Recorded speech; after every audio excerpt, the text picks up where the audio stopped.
welcome our friends over at Bohler Engineering. I'm going to see if you guys are okay. I can just advance the slides for you if you like. Perfect. And we can go from there. So why don't you guys talk about yourself and introduce yourselves and go from there. Sure. So I'll kick things off. So my name is Mike Birkland. No color. Oops.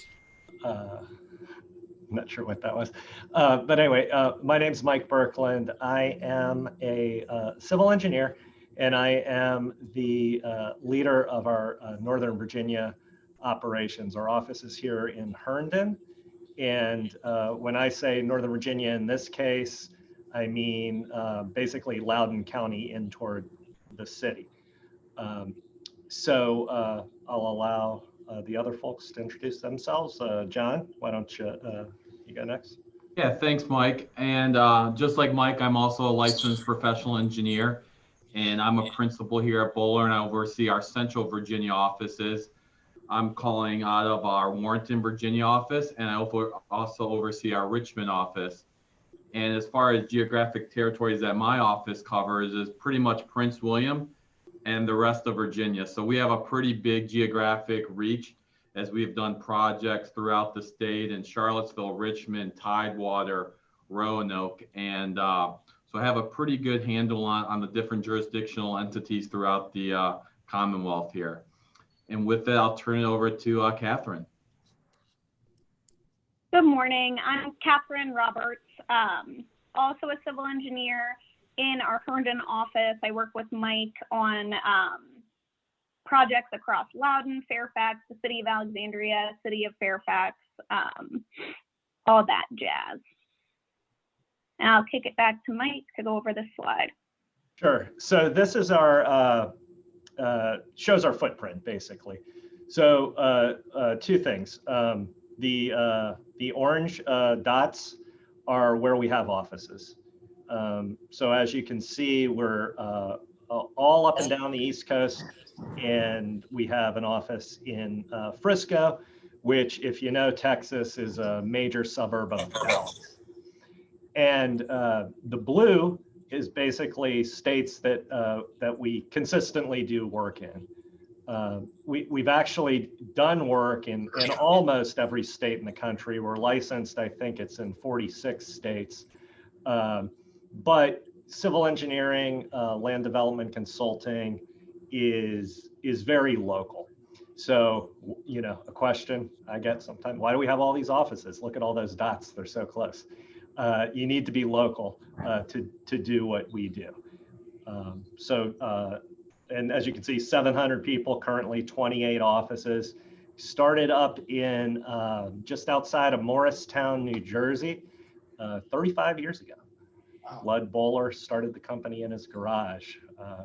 Not quite the success of Steve Jobs and others, but we're doing pretty well. We're doing pretty well. Next slide. So this just lists all the dots you saw. Both John and I are principals in what we refer to as our Mid-Atlantic division, which encompasses all those offices. And again, you know, John and I both have experience working all around the DC area and Maryland, whatever.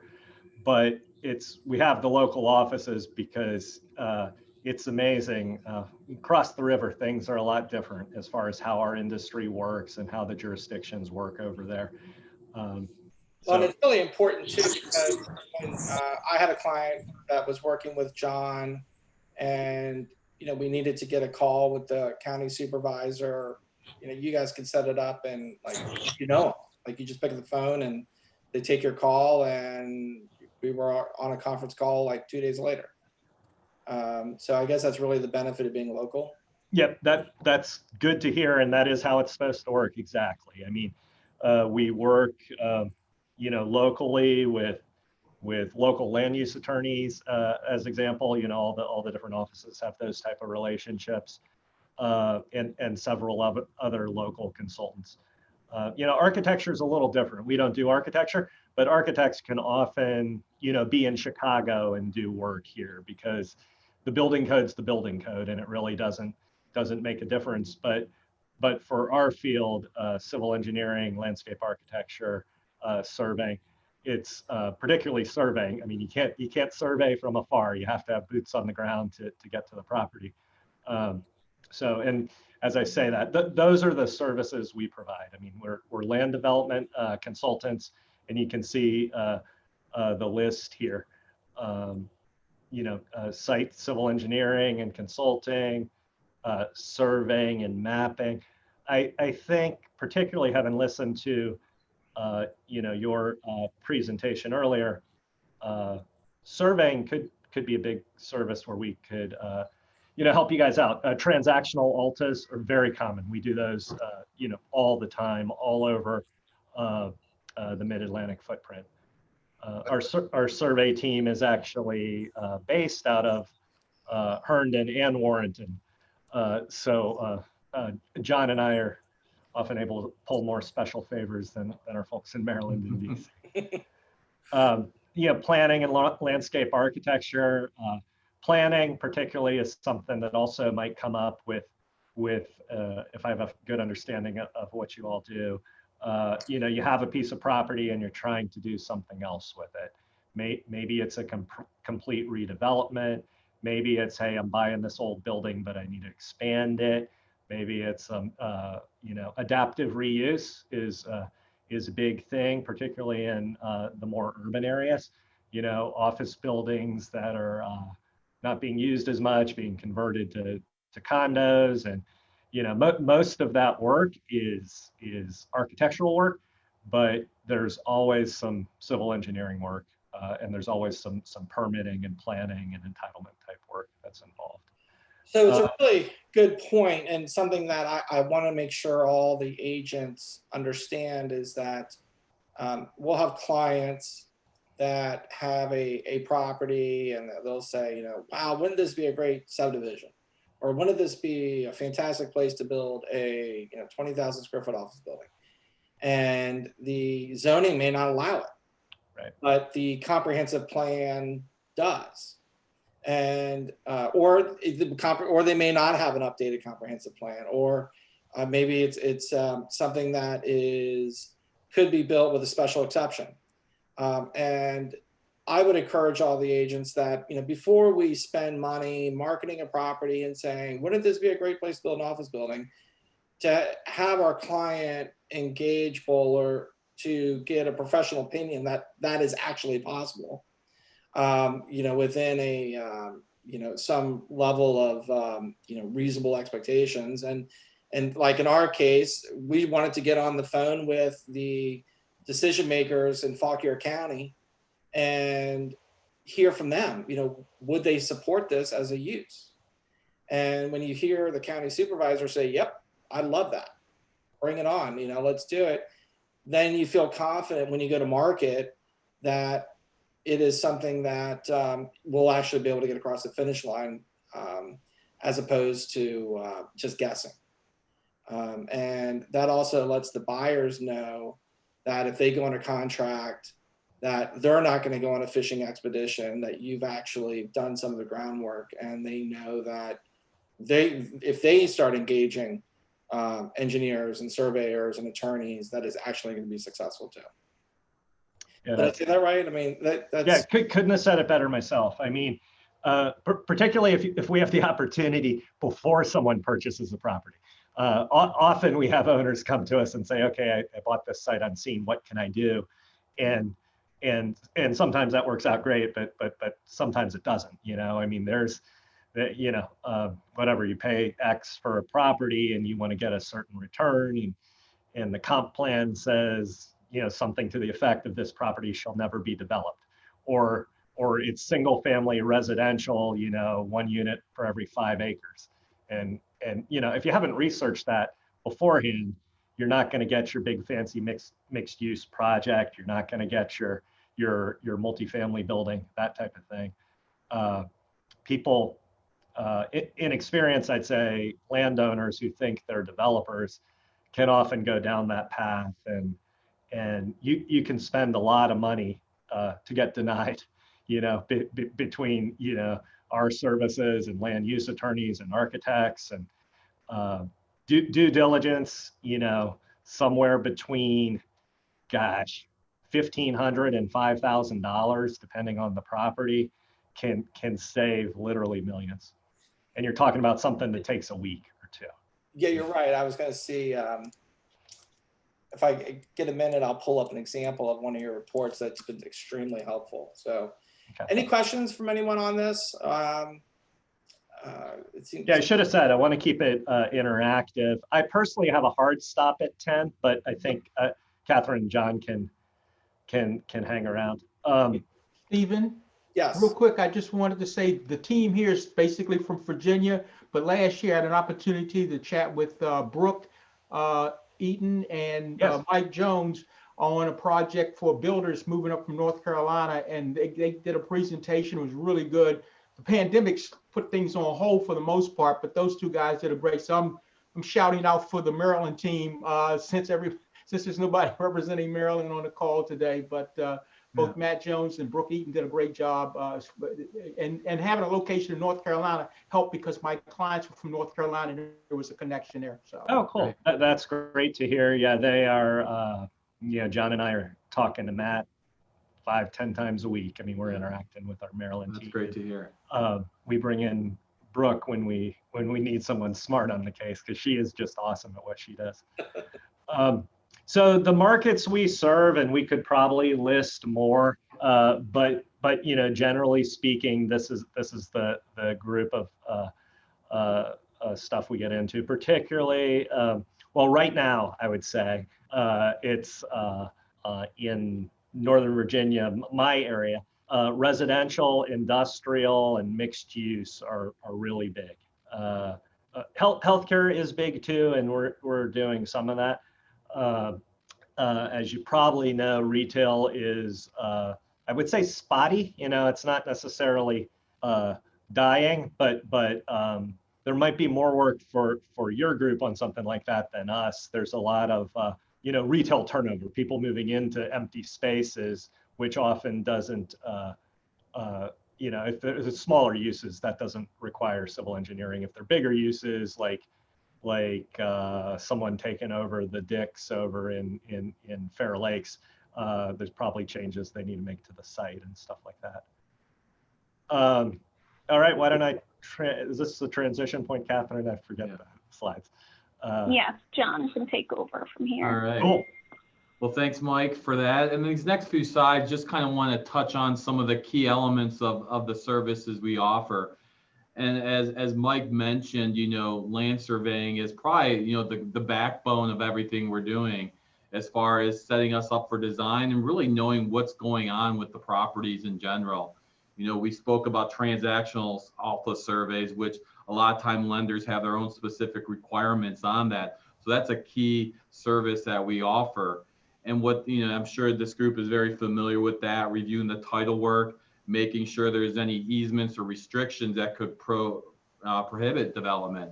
So those are some of the key pieces that we focus on. And as we go into the development phases, part of the thing of a land surveyor is getting the site topography, seeing what's going on with the land and the elevations. That'll help aid us in our design, as well as knowing what existing infrastructure is on site. Where are the water, the sewer, the sanitary elements that we'll need to tie into when we redevelop that property. And this is just an example of a survey we did. Obviously, they come in all shapes and forms, depending on the property size and the level of detail as well. Because a lot of things you'll notice as we'll get through this presentation, a lot of redevelopment sites, they were built maybe 30, 40, 50 years ago. So what's going on under the ground there? So a lot of times we'll list, experts as far as doing private utility locates to see really what's going on underground. There could be water lines that are unknown or other kind of utilities that'll, be costly for development. That's part of the due diligence that Mike spoke to, is really spending some upfront money to really know what we have in hand as we go through the process. So next slide. Yeah, go ahead. What is the difference between an ALTA survey and a regular if there's such a thing as a regular survey. Yeah, so I think the easy way to put the ALTA survey, it's kind of like the gold standard in surveys, as far as it has a lot of different requirements with respect to understanding what the floodplain elevation. You know, the big piece is taking the title policy, the title report from the title agency, and having our survey review that and plot on all the easements. Because you could do just a boundary and topo survey, which wouldn't have that element of reviewing all the easements and restrictions. So that's why we highly recommend our clients to have the title agency pull the title report so we can see what easements of record on there. Because a lot of times there could be gas pipelines running through a property line that you would never know by just doing a boundary survey unless you had the title work to support that. Mike or Catherine, anything to add there? Yeah, and I'd say that's something where I sort of talked about stumbles clients have had in the past. You know, it's more expensive for an ALTA than just a boundary and topo survey. And, you know, if you get too far down the road and you haven't looked at the title of your property, which is basically what an ALTA survey does, you can really get burned.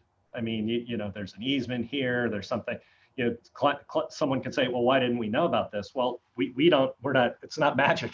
You know, if we don't have a title report and we haven't done an ALTA survey, we don't know all the encumbrances and restrictions on a property. So that's something that if there's a transaction and you're looking to develop, you know, you want an ALTA survey. If you just sort of want to know where your property corners are type of thing, you know, then you could do the boundary survey. Right. And I think a good thing to add there, you know, we've seen, you know, talking about use restrictions, we've seen where certain properties have had use restrictions put on, like, hey, no pharmacies allowed or no gas and convenience, because it might have been part of a bigger property that, say, Walgreens owned, and they didn't want to have any competition. So it's really important to really pull that title up front, especially as you're looking into redevelopment opportunities and maximizing the value of our current properties. So, you know, going into the, you know, talking about due diligence services, and this is something that Mike was alluding to, you know, spending some effort up front really will save a lot of dollars, a lot of time, and down the road. So some of the services we offer, and Stephen was mentioning, we did some reports for him and some of his clients, is really looking at the code. What's allowed in this code, you know, based on the zoning, setbacks? Is there certain use restrictions? You know, a lot of times in some counties to do a gas and convenience store, like say a Wawa or Sheetz, they'll need special exceptions or conditional use permits, which is a public hearing that requires, you know, board action. And that's where it gets into the political side of things, as Steve was mentioning, talking to the local supervisors. Would they support this type of use? You know, because a lot of it, when you're talking about rezonings or conditional use or special exceptions, that's where you get a lot of the political elements in. You know, for example, like here in Fauquier, you know, a lot of developers have tried to rezone some properties to residential. And this is the same true in Prince William. Well, there's some issues right now with school capacity. So there could be a lot of pushback if the rezoning, if the mitigation isn't going to help address some of the demands for creating more space or adding schools to the system. And then lastly is just having that local knowledge. I mean, it's key that we have offices throughout our footprint that we can really get to the decision makers much quicker, knowing the local board of supervisors represent, knowing the staff at the various agencies really helps to get to that answer much sooner and make informed decisions for you and your clients. Next slide. So yeah, and here's an example of, you know, some of the early stages after you do the due diligence, understanding what the zoning, what the comprehensive plan envisions, and what's the comprehensive plan is showing what the future land use could be of the property. Right now, it could be agricultural, but maybe the town has a comp plan that shows, hey, this could be single family residential with a rezoning in the future. So you always want to look at the current zoning and the comp plan to see if the vision that the developer or client may have could achieve that scenario. And this is something that we do a lot of times is like, hey, we have this property. What can we do here? So working with our team of landscape architects and planners, we can help create a vision with our clients to see what they want to achieve. And this is just some examples of what we look at. You know, how does the parking work for a commercial layout? The building location relative to setbacks, and ensuring that the roadway network is meeting jurisdictional requirements if it's a private or public road system. And next slide. So, you know, some of the just kind of wrapping everything up, these are some of the services that we offer here as far as the zoning entitlements. That's the piece where we look at, okay, do we have to go through a rezoning or a special use permit to achieve the concept what it envisions? And then usually after that phase, you go into the site plans. The site plans are really what the documents are that the contractor can build from. Building the utility lines, building the underground stormwater, above ground stormwater systems, and a landscape plan. Obviously, a lot of times there are code requirements for landscaping regarding trees and shrubs. And a lot of times our clients want to have an enhanced landscape plan that really adds to the overall feel and aesthetics of the development. You see a lot in residential developments at the entryway features or throughout the communities within their amenities. And then lastly, the construction administration. You know, a lot of times we'll work with the GCs to be on site at certain points of the project to ensure the plans are being built per what we envisioned. And we work with the contractors and owners to achieve those as well. Yeah, I see there's two things out of here. Well, there's a lot of things, but two that just come to mind that you know, I want to make sure everyone knows when they're going into a transaction. One is, you know, what tap fees are going to be, and for, you know, water, sewer, because that if you have a $500,000 piece of land that we're selling and the tap fees are, you know, $80,000, and we're not taking that into account when we're you know, marketing it, there, you could have a disconnect between the buyer and the seller because the buyer is taking it into account and the seller may not know it. And so, you know, understanding that piece is certainly, you know, really important. And then what are the development costs going to be? Because if the property has some unique topography, the cost to develop the property may be higher than what, you know, the seller thinks. And this is where, you know, Bohler can certainly, you guys can certainly help with setting expectations on the seller side and the buyer side. Yeah, that's a great point, Stephen, as far as tap fees goes, and especially water and sewer demands, depending on the type of use. I mean, they can be pretty extensive. You know, we're working on a hotel project in Albemarle County, right outside Charlottesville. And for a 100-room hotel fee, the water and sewer tap fees are almost nearing $1 million. So it's very costly, and having that foresight up front will definitely set the stage for the buyer. And you also mentioned another thing with the grading, the topography. One of the services we'll do in the due diligence, what we call conceptual grading and utility plan, because probably the single most expense in any land development is the earthwork, moving dirt around, making mountains, leveling them out, trying to work with the topography. A lot of times in residential, you can work with the contours of the land much easier than, say, a commercial where you pretty much want to get everything flat, or industrial. But those are good points to have some of the upfront services to help understand what those costs could look like on the development side. So I'll turn it over to Catherine now just to show some examples of concept plans that we've done. Sure. So this and the next two slides after this are 3 concept plans on the same site for basically 3 different types of shapes of buildings and square footage requirements there and what the parking would look like. So this is something that if we did, you know, for your seller or for your buyer or for you guys, if you did want to see kind of what would fit on the site, you know, we're trying to market a 5,000 square foot drive-through, then we would be able to come up with a few different options for those layouts. And it's a pretty simple sketch plan here, just a 1-line sketch plan. But yeah, if you run through them, you can see we usually can come up with a few different ideas to see what would be most marketable to the buyers. and include any notes or research that we have about what issues they might run into. Yeah, so something that I've run into in other deals is, you know, that you just can't assume that the state Department of Transportation is going to give you ingress egress, right? Good point. Or what are they going to require? 100% correct. I mean, it's every property is required access to a public road. I mean, that's sort of universal law across the United States, but you don't get to pick the road. And sometimes the access is not, I mean, you know, I've had clients on the Eastern Shore want to plow an entrance onto Route 50. It's like, you can't do this, guys. I mean, the state highway of Maryland it's a no access highway. You know, it's basically like if you wanted to make a right turn on the Beltway. I mean, it doesn't happen. So, you know, and it's amazing what people come up with thinking, oh, I'm next to this road, I can do this. And it just isn't the case. So access it's crucial to all we do.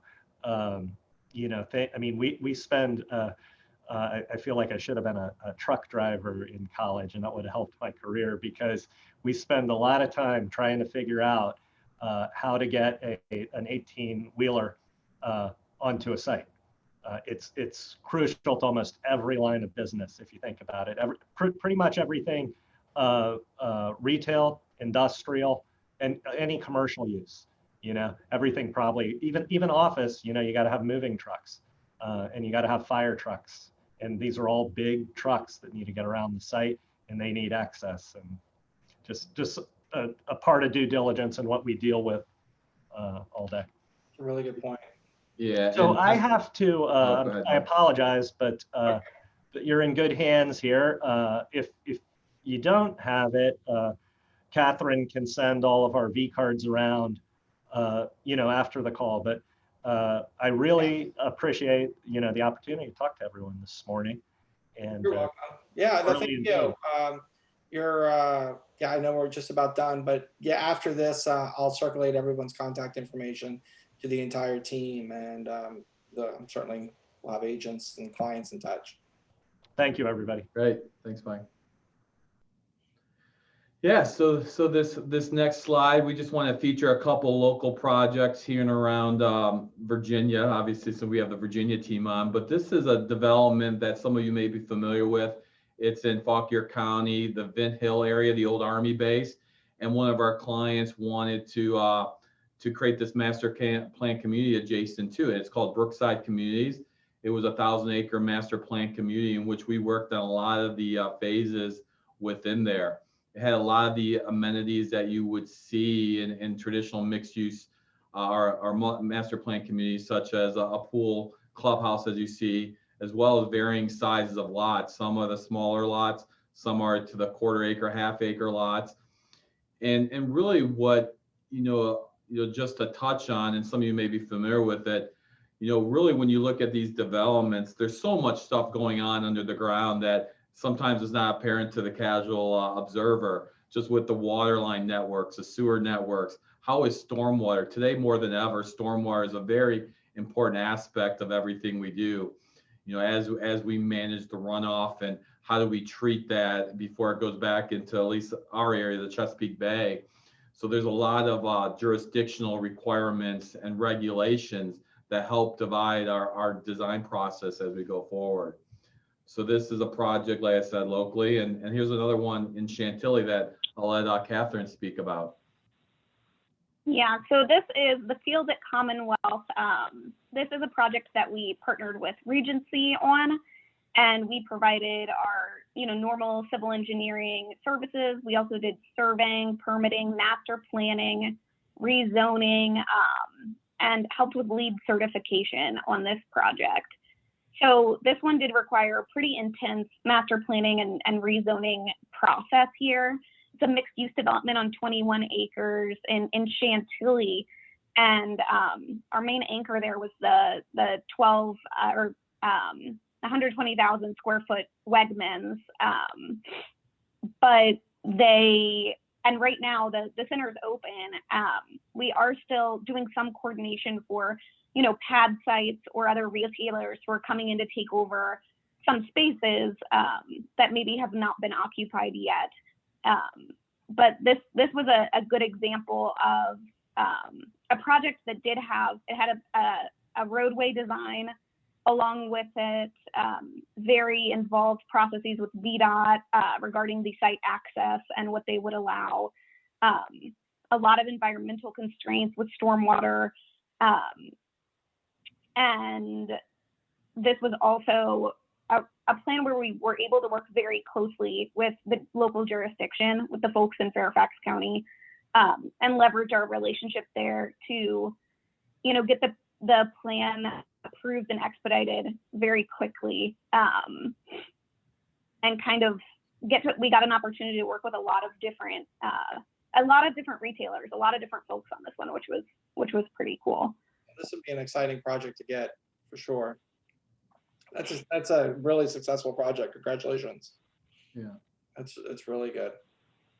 Any questions for the team, for Catherine or John?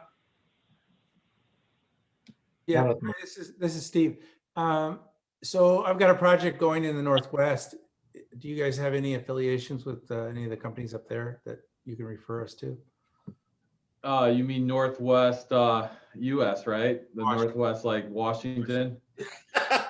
DC or Washington or Northwest DC. Yeah.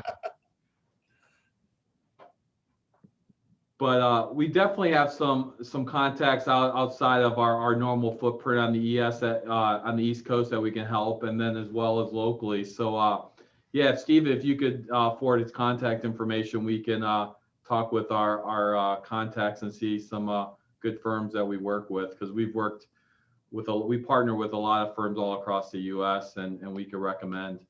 That'd be great, John. Thanks. Yeah.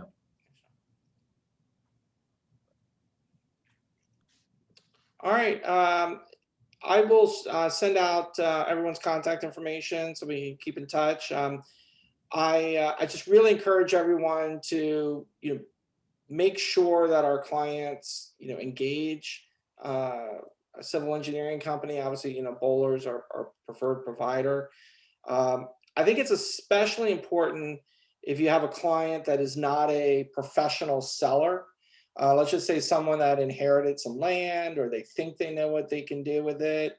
And we want to make sure we don't underrepresent a property. I mean, that if we ever had a situation where we thought you could only build that 20,000 square foot building, but you really could build 100,000 square feet, and we undersold it, that would be a problem.